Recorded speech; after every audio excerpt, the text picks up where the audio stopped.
আজি মই বনাওঁ বুলি ভাবিছোঁ হাঁহ মাংস আৰু কোমোৰা। তাৰ বাবে মই লৈ লৈছোঁ হাঁহ মাংস আৰু কোমোৰা আলু। এইফালে দেখিছেনে মই কেৰাহী পাতি দিলোঁ আৰু মোৰ কেৰাহী গৰম হোৱাৰ লগে লগে মই মিঠাতেল দি দিলোঁ সদায় দিয়াৰ দৰে। খুব বেছিকৈ নাই দিয়া তেল, কিয়নো আমাৰ ঘৰত তেল একেবাৰে কমকৈ খায়। এইফালে মোৰ তেলখিনি গৰম হৈ যোৱাৰ লগে লগে মই ইয়াতে ঢালি দিলোঁ এতিয়া থেতেলিয়াই লোৱা নহৰু আৰু আদা, লগতে পিঁয়াজখিনি।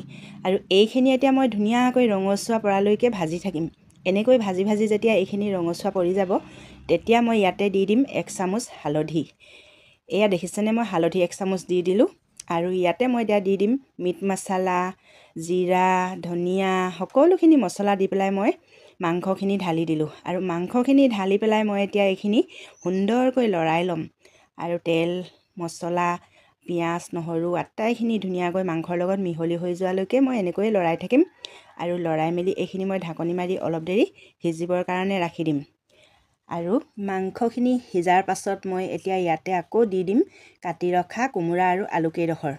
এতিয়া মই কোমোৰা আলুকেইডোখৰ দি পেলাই এতিয়া ধুনীয়াকৈ এনেকৈ লৰাই মেলি অকণমান পানী ঢালি পেলাই ঢাকি থৈ দিম সিজিবৰ কাৰণে। আৰু নিমখ দি দিছোঁ, আৰু নিমখ দি পেলাই মই অকণমান আকৌ লৰাই মেলি ঢাকনি লগাই এতিয়া ঢাকি দিম।